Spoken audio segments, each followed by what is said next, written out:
नमस्कार, 9 की 9 खबर देख रहे हैं आप और आपके साथ मैं हूं सोनाली सिंह। बुलेटिन की शुरुआत करेंगे बड़ी खबर के साथ। बड़ी खबर आ रही है सुपौल से, जहां पर 40 लाख के जेवर जब्त किए गए हैं। एसबीआई के लॉकर से ये जेवर जब्त किए गए। डीएफओ सुनील शरण का ये लॉकर बताया जा रहा है। वन प्रमंडल पदाधिकारी के तौर पर सुनील शरण तैनात हैं। करोड़ों की संपत्ति का यहां पर खुलासा हुआ है। 30 अप्रैल और 1 मई को छापेमारी हुई थी। तो ये बड़ी खबर आपको बता रहे हैं सुपौल से, जहां पर 40 लाख के जेवर जब्त किए गए। एसबीआई के लॉकर से ये जब्त किए गए हैं। डीएफओ सुनील शरण का ये लॉकर बताया जा रहा है। गोपालगंज में बेखौफ अपराधियों ने शादी समारोह से लौट रहे आरजेडी नेता डॉक्टर राम इकबाल यादव की गोलियों से भूनकर हत्या कर दी। घटना मीरगंज थाना क्षेत्र के राजघाट गांव स्थित घर के पास की है, जहां मोटरसाइकिल सवार अज्ञात अपराधियों ने उन पर ताबड़तोड़ फायरिंग की। स्थानीय लोगों के मुताबिक घटनास्थल पर ही ताबड़तोड़ गोलियों की फायरिंग के बाद डॉक्टर राम इकबाल यादव की मौत हो गई। मामले की सूचना मिलने के बाद पुलिस ने शव को पोस्टमार्टम के लिए भेज दिया। राम इकबाल यादव सारण प्रमंडल के छात्र इकाई के अध्यक्ष थे और तेजस्वी यादव के बेहद करीबी थे। नेता प्रतिपक्ष तेजस्वी यादव उन्हें निजी तौर पर भी जानते थे। परिजनों के मुताबिक डॉक्टर राम इकबाल बीती रात बाइक से शादी समारोह में शामिल होकर घर लौट रहे थे और इसी दौरान घात लगाए अपराधियों ने घर के समीप ताबड़तोड़ फायरिंग कर गोलियों से उन्हें भून दिया। वारदात के बाद हवाई फायरिंग करते हुए अपराधी फरार हो गए। घटना की जानकारी पाकर काफी संख्या में ग्रामीण वहां पहुंच गए और आनन फानन में आरजेडी नेता को इलाज के लिए हथुआ अनुमंडलीय अस्पताल में लेकर गए, जहां डॉक्टरों ने उन्हें मृत घोषित कर दिया। बताया जा रहा है कि आरजेडी नेता को 3 गोलियां लगी। हत्या के पीछे पुरानी दुश्मनी की बात सामने आ रही है। पुलिस फिलहाल इस पूरे मामले की जांच कर अपराधियों की गिरफ्तारी के लिए छापेमारी में जुट गई है। गोली मार के हत्या भइल बा। बारात से आवत रहलन तो रास्ता में गोली मार के हत्या हो गई। कहाँ हत्या हुई थी? बारात से आवत में घर के कुछ दूर पे। कुछ विवाद भी था पूर्व से? पहले से कुछ धमकी मिला था उनको। विवाद ये था कि केस कराए हुए थे, उसी पर धमकी मिला था कि केस वापस नहीं होगा तो गोली मरवा देंगे। और बड़ी खबर आपको पटना से बता रहे हैं, जहां पर ट्रैक्टर ने बाइक सवार को कुचल दिया है। बालू लदा ट्रैक्टर बेकाबू हो गया। हादसे के बाद चालक फरार बताया जा रहा है। तो ये बड़ी खबर पटना से, जहां पर बालू लदा ट्रैक्टर बेकाबू हो गया और एक यहां पर व्यक्ति को उसने कुचल दिया। आपको बताते चले कि हादसे के बाद चालक जो है वो फरार बताया जा रहा है। हादसे के बाद लोगों में काफी आक्रोश है। दीघा इलाके की ये पूरी घटना बताई जा रही है। तो 2 तस्वीरें आपके टीवी स्क्रीन पर, जहां पर ट्रैक्टर ने बाइक सवार को कुचला और इस घटनाक्रम के बाद लोगों का हंगामा देखने को मिला। लोगों ने आक्रोश जाहिर किया, सड़क पर आगजनी की और फिलहाल ट्रैक्टर ड्राइवर जो है वो फरार बताया जा रहा है। देख रहे हैं कि ट्रैक्टर अनियंत्रित रूप से आ रहा था कुंजी मोड़ की तरफ से। फुल स्पीड में ओवरलोड ट्रैक्टर अपने लेन से जा रहा था ये बच्चा और उसको ऊपर चढ़ा दिया और चढ़ा के एकदम देखिए बांध तोड़ते हुए, बांध को क्षतिग्रस्त करते हुए बांध के ऊपर गाड़ी चढ़ गई।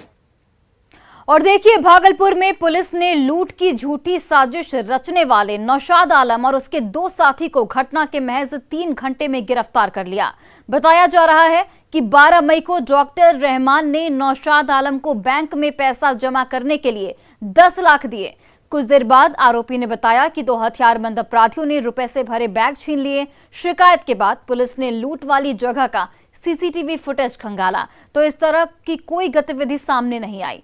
पुलिस ने आरोपी से कड़ी पूछताछ की, जिसके बाद उसने अपना अपराध स्वीकार किया। पुलिस ने लूट के रुपए, 1 बाइक और 5 मोबाइल फोन भी अपराधी के पास से बरामद किए हैं। यही इन्होंने कुछ साजिश रची थी। तो साजिश के तहत में इन्होंने अपने 2 मित्रों के साथ मिलकर इन्होंने एक प्लान बनाया था कि यही 10.5 लाख रुपए लूटेंगे। तो इसी के तहत इन्होंने अपने आपस में एक दूसरे को पैसे दे दिए थे और फिर पैसा जाके छुपा दिया था। तो हमने पैसा भी बरामद कर लिया है और उसमें लूट में जो इस्तेमाल की गई थी जो बाइक थी वो भी बरामद कर ली। कहाँ के हैं ये लोग? ये लोग 2 लोग इनमें से मुंगेर के हैं और 1 लोग हैं जो भागलपुर के ही रहते हैं। और इसी बीच बड़ी खबर आपको बेटा से बता रहे हैं, जहां पर डीजे की ट्रॉली से दबकर 7 साल के बच्चे की मौत हो गई। तो ये बड़ी खबर बेहटा से, जहां पर डीजे की ट्रॉली से दबकर 7 साल के बच्चे की दर्दनाक मौत हो गई। दोघड़ा गांव की ये पूरी घटना बताई जा रही है। साउंड के चलते किसी को इस घटना के बारे में पता नहीं चला और बारात लगाने के दौरान ये बड़ा हादसा हुआ। तो ये बड़ी खबर बेहटा से, जहां पर 7 साल के बच्चे की डीजे की ट्रॉली के दबने से मौत हो गई। दोघड़ा गांव की ये पूरी घटना बताई जा रही है। नालंदा के पावापुरी थाना क्षेत्र के बकरा गांव में दुकानदार को गोली मारकर हत्या करने का मामला सामने आया है। पूरी घटना सीसीटीवी कैमरे में कैद हो गई। फुटेज में आप साफ तौर पर देख सकते हैं कि किस तरीके से अपराधी बेखौफ होकर दुकानदार को गोली मारते हुए आराम से फरार हो गए। वहीं मौके पर कई लोग वहां पर मौजूद थे, फिर भी अपराधियों ने इस घटना को बड़ी आसानी से अंजाम दे दिया। हालांकि न्यूज़ 18 इस सीसीटीवी फुटेज की पुष्टि नहीं करता है, लेकिन सभी के सभी अपराधियों के द्वारा दिए गए घटना को देखते रह गए।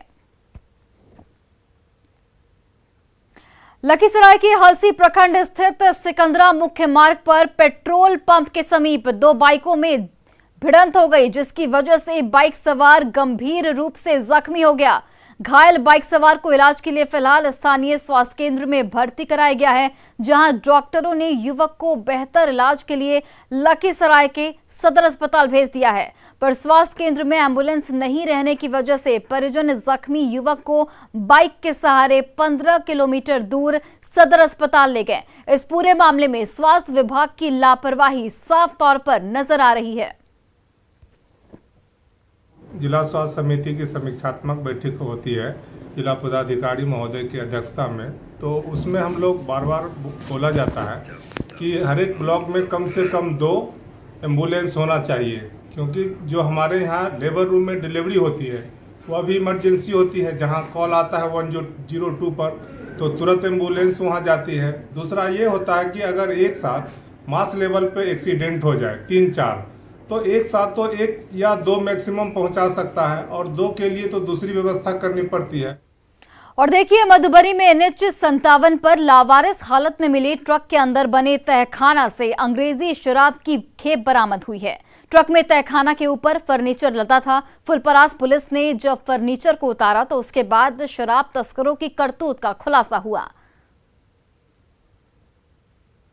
शराब तस्करों के खिलाफ पुलिस की लगातार हो रही कार्रवाई के बाद शराब तस्कर भी नई नई तरकीब अपना रहे हैं। अभी यहाँ मधुबनी में फुलपरास थाना क्षेत्र में यहाँ NH 57 पर एक लावारिस हालत में एक ट्रक मिला, जिस ट्रक के ऊपर तो फर्नीचर लदा हुआ था, लेकिन मैं जो भी आपको तस्वीरें दिखा रहा हूँ यहाँ आप देख सकते हैं कि इस ट्रक में फर्नीचर उतारने के बाद जब फुलपरास पुलिस ट्रक को अपने थाने परिसर लेकर आई और यहाँ जब फर्नीचर उतारा गया, पूरा ट्रक खाली किया गया, उसके बाद यहाँ आप देख सकते हैं कि ये चदरे का अंदर एक बॉक्स बना हुआ काफ़ी बड़ा। तो गश्ती क्रम में पुरवारी टोल के पास NH पर ये संदेह अवस्था में इस ट्रक को हम लोग देखे, तो वहाँ जब पहुँचे तो देखे कि एक ट्रक खड़ी है और कोई आदमी है नहीं, अंधेरा में लगता है कि वो देख के हम लोग को भाग गया। उसके बाद यहाँ ला के इसका तलाशी ले रहे हैं, तो ऊपर में फर्नीचर रखा हुआ था और उसके बाद उसको खाली कराया तो ट्रंक ऐसा बनाया हुआ है, उसमें विदेशी शराब है। वेस्ट बंगाल का नंबर है इस ट्रक के ऊपर और बताया जा रहा है कि ये ट्रक घंटों से यहाँ NH 57 पर यहाँ थाने से थोड़ी दूरी पर बताया जा रहा है कि यहाँ सड़क किनारे लावारिस हालत में खड़ी थी और ये वहाँ जो ट्रक खड़ा था, फिर पुलिस की जो गश्ती टीम वहाँ से निकल रही थी। बताया जा रहा है कि जो ट्रक के अंदर जो स्टाफ थे वो यहाँ पुलिस की गश्ती टीम को देखकर यहाँ से ट्रक छोड़कर बाहर फरार हो गए और उसके बाद ये ट्रक यहाँ थाने परिसर में लाया गया है। अमित रंजन, न्यूज़ 18 मधुबनी। और देखिए, आज का दिन सीएम हेमंत सोरेन के लिए काफी महत्वपूर्ण है। आज सीएम से जुड़े 2 मामलों पर झारखंड हाईकोर्ट में सुनवाई होने वाली है। सीएम हेमंत सोरेन के नाम से खनन पट्टा आवंटन किए जाने के खिलाफ दाखिल जनहित याचिका पर आज सुनवाई की जाएगी। यह मामला chief justice doctor Ravi Ranjan और जस्टिस SN प्रसाद की कोर्ट में सुनवाई के लिए सूचीबद्ध है। पिछली सुनवाई के दौरान मुख्यमंत्री हेमंत सोरेन ने अपना जवाब कोर्ट में दाखिल कर दिया था। हेमंत सोरेन ने अपने खिलाफ याचिका दाखिल करने वाले याचिकाकर्ता की विश्वसनीयता पर सवाल उठाए थे और याचिका को राजनीति से प्रेरित बताया था। इधर सीएम हेमंत सोरेन उनके करीबी और रिश्तेदारों पर शेल कंपनियों में काला धन निवेश करने की जांच के लिए दाखिल जनहित याचिका पर भी आज सुनवाई हो सकती है। इस पूरे मामले में पूर्व में सुनवाई करते हुए अदालत ने रजिस्ट्रार ऑफ कंपनी को नोटिस जारी कर जवाब मांगा है। इस मामले में रजिस्ट्रार ऑफ कंपनी को ईडी से जांच कर मामले की पड़ताल करने को कहा गया है। और देखिए, इसी बीच बड़ी खबर सामने आ रही है। आईएएस पूजा सिंघल से ईडी की पूछताछ लगातार जारी है। हर दिन नए खुलासे सामने आ रहे हैं, चाहे वो जब्त नगद राशि से जुड़े मामलों की करें या फिर पल्स अस्पताल के निर्माण खर्च की गई राशि करें। सीए सुमन कुमार ने अब समय के साथ अपना मुंह खोलना शुरू कर दिया है। ईडी जांच को लेकर क्या है अपडेट, ये बता रहे हैं न्यूज 18 से हमारे संवाददाता अविनाश कुमार। पूजा सिंघल मामले में हर दिन नए खुलासे हो रहे हैं। ईडी दफ्तर में पूजा सिंघल से पूछताछ हो रही है, सीए सुमन कुमार से पूछताछ हो रही है, सरावगी ब्रदर्स से पूछताछ शुरू हो गई है। और अगर हम देखें तो नए खुलासों से कई राज भी खुल रहे हैं। एक राज तो ये कि जिस तरह से सीए सुमन कुमार ने अब ये कह दिया है कि जो पैसे जो नकद उनके पास से बरामद किए गए हैं उसमें पूजा सिंघल के भी पैसे हैं। दूसरा, अगर हम पल्स हॉस्पिटल की बात करें तो इस पूरे जांच के क्रम में पल्स हॉस्पिटल एक केंद्र बिंदु बना हुआ है, जिसके निर्माण से लेकर उस निर्माण में जिस राशि को खर्च किया गया है उसमें किसकी किसकी हिस्सेदारी है, किसकी भागीदारी है, इसको लेकर जांच हो रहे हैं। दूसरी तरफ अगर हम देखें तो जिस तरह से ईडी पूछताछ कर रही है उस पूछताछ में कुछ नए लोगों के नाम भी जुड़ने की संभावना है। मैं इसलिए ये कह रहा हूं कि सुमन कुमार ने जिस तरह से कहा है कि जो पैसे जब्त हुए हैं उसमें मैडम के भी पैसे हैं, मतलब ये साफ है कि बहुत सारे और भी ऐसे लोग हैं जो इस तार के साथ, इस सिंडिकेट के साथ जुड़े हुए हैं। और समय के साथ एक एक कर चुकी अभी 16 मई तक ये पूछताछ जारी रहेगी, इसलिए हर दिन कोई ना कोई नया खुलासा जरूर होगा। जैसा कि एक खुलासा हुआ कि जो पैसे जब्त हुए हैं उसमें से नकली नोट भी हैं, 4700 के करीब ये नोट हैं। पंजाब नेशनल बैंक जो मेन रोड में जिसकी शाखा है वहाँ रात को वहाँ रखा गया था। तो ये बहुत सारी चीजें धीरे धीरे परत दर परत खुलनी शुरू हो गई हैं।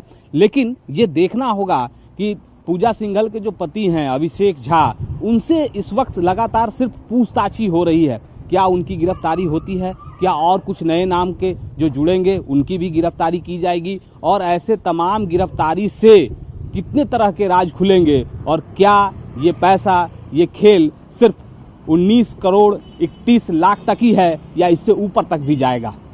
कैमरा पर्सन संत के साथ अविनाश कुमार, न्यूज 18 रांची।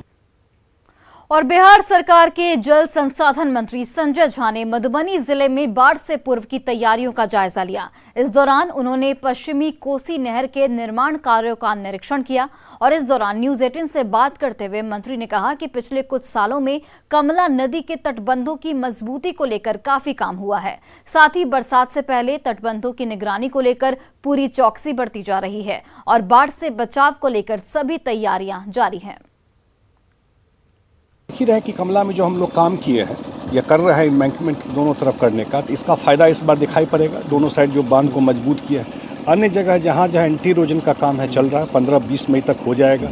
जयनगर में भी जो बराज बन रहा है इस साल तो नहीं पूरा होगा, आने वाले टाइम में पूरा होने के बाद कमला में पानी का फ्लो ठीक रहेगा। तो मेरे ख्याल से निश्चित रूप से बाढ़ का बहुत बड़ा प्रभाव इस जिला में नहीं पड़ेगा अगर हम लोग अलर्ट हैं। और मधुबनी के लिए महत्वपूर्ण पश्चिमी कोसी नहर परियोजना का बिहार के जल संसाधन मंत्री संजय झा ने निरीक्षण किया। मंत्री संजय झा ने बाबूबरही, खटौना, लौखे प्रखंड में निर्माणाधीन पश्चिमी कोसी नहर के निर्माण कार्यों का मुआयना करने पहुंचे। जल संसाधन मंत्री ने कहा कि 2023 तक इसका निर्माण कार्य पूरा कर लिया जाएगा, जिससे जिले में सिंचाई की सुविधा में वृद्धि होगी। इस दौरान मंत्री संजय झा ने बात की हमारे सहयोगी अमित रंजन से। मधुबनी जिले में लगभग 65 साल से पश्चिमी कोसी नहर प्रोजेक्ट का काम अधर में लटका हुआ था, लेकिन पिछले 3 साल से जो जल संसाधन विभाग के द्वारा इस काम में तेज़ी लाई गई है और वर्तमान में जो जल संसाधन मंत्री हैं उनका ये कहीं ना कहीं ड्रीम प्रोजेक्ट कहा जा रहा है और वो खुद इसकी समय समय पर मॉनिटरिंग करते हैं। फिलहाल अभी वो यहाँ मधुबनी ज़िले के बाबूबड़ी प्रखंड में खोजपुर में पश्चिमी कोसी नहर के ऊपर एक पुल भी बन रहा है, उसका खुद मुआयना करने पहुँचे हैं और इनसे जानते हैं कि यहाँ जो पश्चिमी कोसी नहर का काम है वो यहाँ मिथिलांचल के लिए बोला जाता है, खासकर मधुबनी और दरभंगा ज़िले के लिए गेम चेंजर होगा और यहाँ किसानों को काफ़ी फ़ायदा मिलेगा। और साथ में सर ये यहाँ जो अभी जो पश्चिमी कोसी नहर का काम चल रहा है तो यहाँ ये कहा जा रहा है कि ये नहर के ज़रिए हरियाली और रास्ता दोनों आ रहा है, क्योंकि बांध पे सड़क बन रही है और यहाँ खेतों में पानी जो जा रही है उसके बाद जाने के बाद सिंचाई से हरियाली भी बढ़ रहा है। तो ये क्या हरियाली और रास्ता बिल्कुल एक तो ड्रीम प्रोजेक्ट मुख्यमंत्री जी का है। उन्होंने कहा कि हर एक खेत तक सिंचाई का पानी पहुंचाएंगे इस टेन्योर में, और वो खुद आकर के इसका काम शुरू किए थे और प्रोग्रेस काफ़ी सेटिस्फैक्ट्री है। स्पीड में काम चल रहा है, डिफ़िकल्ट काम है क्योंकि इतना सारा स्ट्रक्चर है, पुराना चीज़ को रिस्टोर करना, नया बनाना थोड़ा आसान है, बहुत सारा। तो नेपाल साइड का भी काम प्रोग्रेस में है 35 किलोमीटर, और जहाँ हम लोग खड़े हैं अभी लौखी से लेकर के यहाँ तक और फिर आगे झंझारपुर, ये पूरा मधुबनी जिला और 4 प्रखंड दरभंगा जिला का है इसमें। तो प्रोग्रेस काफ़ी अच्छा है और मार्च 2023 तक इस प्रोजेक्ट को पूरा करने का लक्ष्य है। और ये प्रोजेक्ट पूरा होने से 2,65,000 हेक्टेयर ज़मीन, जो कि मधुबनी जिला का एक एक इंच ज़मीन हो जाएगा, उसमें सिंचाई की सुविधा हो जाएगी। और एक बार सिंचाई की सुविधा हो गई, हम लोग देश और दुनिया में देखते हैं, पंजाब का लोग चर्चा करता है, उससे तो 100 गुना ज़्यादा फर्टाइल लैंड हम लोगों का, सिर्फ पानी का दिक्कत था या कुछ जगह वाटर लॉगिंग की बात आती है, सिंचाई का सुविधा पहुंच जाएगा। तो मुझे लगता है कि यहाँ भी 3 फसल होना और एग्रीकल्चर में इतना बड़ा ग्रोथ यहाँ होगा तो उससे लोगों की आमदनी बढ़ेगी। बताया जा रहा है कि इस इलाके में जो नहर का जो ये काम तेज़ी से चल रहा है, इससे न सिर्फ सिंचाई की सुविधा बढ़ेगी बल्कि जो पुल और जो साथ में बांध पे जो सड़क बन रही है उससे आसपास के इलाकों में जो अभी तक बिहार इलाका माना जाता था वहाँ आवाजाही की सुविधा भी बढ़ेगी। और पटना में 3 सप्ताह तक चलने वाले पेंटिंग प्रदर्शनी की शुरुआत हुई। यहां कलरफुल कॉरिडोर नाम के एग्जीबिशन में नामचीन पेंटरों की प्रदर्शनी लगी है और इस प्रदर्शनी में मशहूर पेंटर नरेंद्र पाल सिंह, आनंदी प्रसाद बादल, सचिंद्रनाथ झा और की प्रदर्शनी लगी है। इस एग्जीबिशन को देखने बड़ी संख्या में लोग पहुंचे हैं।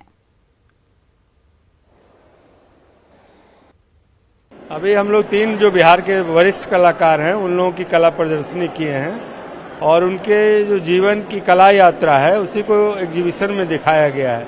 उन्होंने कैसे काम शुरू किया, डिफरेंट फेजेज में क्या क्या काम किया, क्या मटेरियल यूज़ किया, क्या इशूज रेज किए, तो ये उनका पूरे जीवन की कहानी है। बहुत अच्छा लगा। बेसिकली मैंने नरेंद्र सर के साथ असिस्ट किया है इनकी पेंटिंग का, तो और भी लोगों की पेंटिंग लगी है, बादल सर की भी लगी है और सचिंदर सर की भी लगी है। तो वो दोनों में काफ़ी डिफरेंसेस, कलर वेरिएशन देखने को मिला और बादल सर का काफ़ी मतलब ओल्ड क्रिएटिविटी जो है वो काफ़ी मतलब समझते हैं हम लोग।